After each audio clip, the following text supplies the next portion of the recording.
The Knights Templar are one of the most mysterious organisations in history. So they were an order of warrior monks founded in the 12th century to fight in the Crusades. But if you've heard about them, you've probably heard of some conspiracy theories. Maybe you might know them from Dan Brown's famous novel The Da Vinci Code, or even Indiana Jones. But today I'm going to show you the real history. And as exciting as it would be if it began behind that door, unfortunately it begins in the most unlikely of places. That's an industrial estate at the edge of Waterford. So let's head up there now.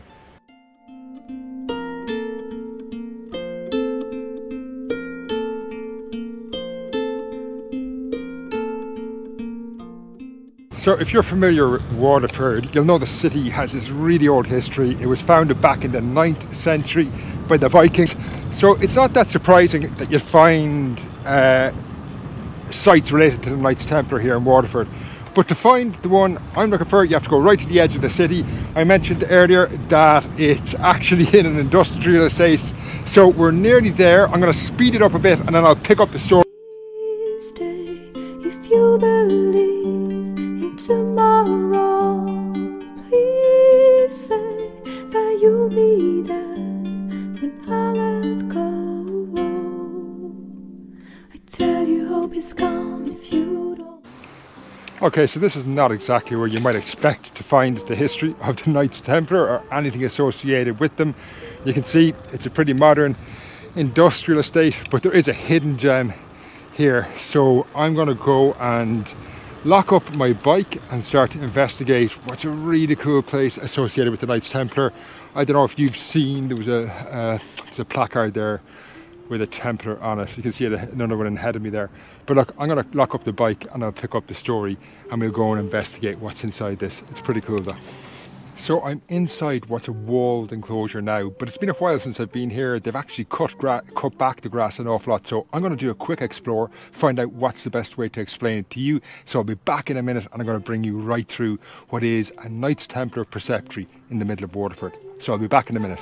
If you don't show me the way, please stay if only for. Okay, so I've had a good look around this site here at Kilbarry, which was the Templar site in Waterford, and I've kind of looked at places where I could tell the history of the Templars through this one site in Ireland. And all in all, I think it's fair to say that the history of the Templars is probably not what you think it is. This site here at Waterford is really impressive. So it's in an industrial estate, but then there's this, it's kind of really serene in here. It's in this walled enclosure. There's a series of tombstones which you might be able to see behind me, and then there's the remains of what was presumably a medieval church there behind me. Look, it's broken down, there's only two walls here, but even walking around here, okay, I don't know if it really gets across the history of the Templars. So the Templars are, as I mentioned earlier, I think, an organisation. They were founded in the 12th century, not long after the Crusades began. After the conquest of after the First Crusade, the Templars were founded. They grew really rapidly, and lots of aristocrats, lords, kings all over Europe wanted to give them money because one, it was a way of showing their own prestige, but also you kind of hoped it might fast track your way into heaven. And I think a lot of these people had done things that they knew God, if there is one, wouldn't look on favourably. So they funded the Templars. So very quickly, the Templars had huge amounts of possessions all across Europe. And this included farmland. There was lots of that around here in Waterford. They had a substantial tract of land over at a place called Crook that's not too far from here. So they'd farm that, and then they'd use the money overall. Well, the idea was that this money then that they'd generate off these lands or at places like Kilbarry here in Waterford would be sent over to the Middle East. But very quickly, as the organisation or the order grew, they ended up having huge amounts of these institutions or foundations like this one at Kilbarry all across Europe. They were called preceptories. So if you came here, this one seems to have been founded, I should say, around 1180. But if you came here in, say, 1220, when they're at their height, what would you expect to find? Well, first of all, there might be members of the Knights Templar who had fought in the Middle East, who've come back to Europe. Maybe they've come originally from Ireland and they would be able to settle at a preceptory like this one here at Kilbarry. Secondly, you might find essentially recruiters trying to get people to join the Knights Templar. Now, it wasn't just anyone. You would probably have to come from a pretty wealthy family, but they would then recruit them here, and then over time they would move on to the continent and then to the Middle East. And thirdly, I think what you'd probably find here, and which is ultimately the thing that led to the downfall and a lot of the intrigue and some of the conspiracies around the Knights Templar, but you'd find what was in many ways a very early banking house. So the Templars, as I say, spread all across Europe, and this gave them huge power and influence. But very quickly they realised that they would be able to essentially start what was, well, they didn't start it, but get in on what was medieval banking. So if I wanted to travel, say, from Ireland to Rome, that was quite a dangerous thing to do in the Middle East. Not only could you be attacked by people, but, sea travel was dangerous, and you might not want to carry lots of wealth with you. Well, the Templars began to offer essentially what was a service where I could come to this preceptory here at Kilbarry, and I could bring my wealth in here, and the Templars then would give me essentially a note that would say, Fin Dwyer has come to the preceptory in Kilbarry, he left X amount of money, and then I would be able to take this, I suppose what was essentially an IOU, and bring it to any preceptory across Europe and cash it in. So that allowed you to travel across Europe with wealth, but without having to carry all the wealth with you. Now, when you do get into banking, getting into finance, inevitably makes enemies. And the Templars began to loan money to kings, nobles, aristocrats all across Europe.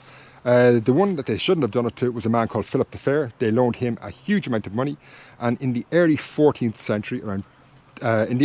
century, Philip didn't want to give them the money back, and in 1308 he accused them of being involved in some of the craziest conspiracies you could ever imagine.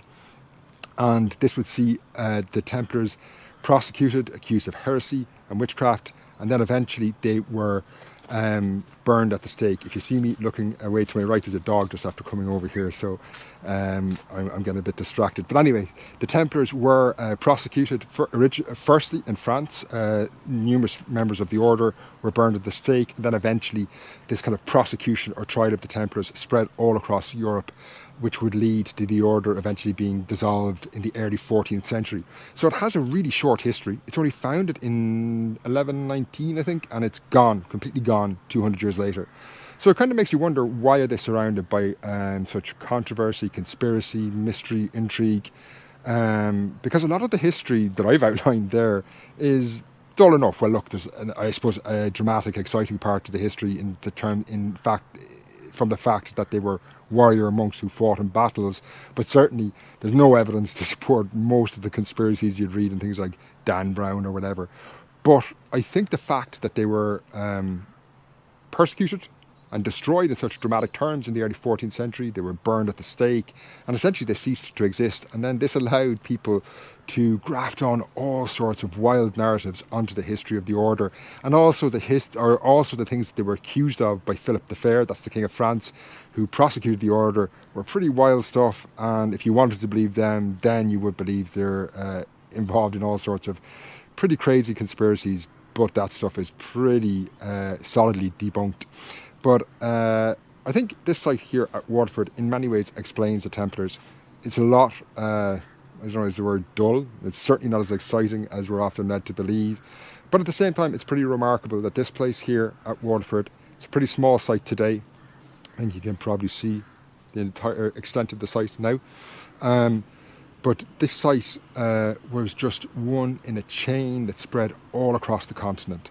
So you could go from Ireland to England to France, all the way as far as the Middle East, and you would have similar organisations that, as I say, would allow you to take money from one to the other with just a note. That's a pretty cool thing in the Middle Ages, because, as I say, travel is pretty dangerous.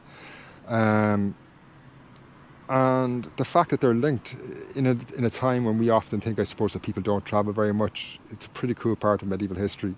What's interesting, one last thing about this site here at Kilbarry, is that it was used for centuries after the Templars disappeared. So the Templars were dissolved in 1312, I think, And this site continued to be used as a church, and you can see there's lots of tombstones all around me. I don't know if you can see this one right here, but it's a gravestone that dates from, I'm looking for the date, 1789. I don't know if it's used today, but it's really well maintained and it's a lovely site. And if you're in Waterford, you should come out to check it out. It's in Kilbarry. It's beside C2, the university here, and Ballybeg. You'll probably think you're lost if you do come to try and find it, because as you saw at the start, it's in an industrial estate. If you haven't done so yet, please do subscribe to the channel. I've got some really cool videos coming. I'm going to show you how big a medieval town was, because I'll be doing that back in Waterford, where lots of the town walls still survive from the Middle Ages, and we'll check out how small a medieval town was. It's way smaller than you might imagine. I'm also going to be visiting some prehistoric tombs, and I'm going to explain there how they were built and what they were used for. So that's all coming, but subscribe to the channel below, and if you have any comments, questions, anything like that about the Knights Templar, leave them in the comments below. So until next time, Slán.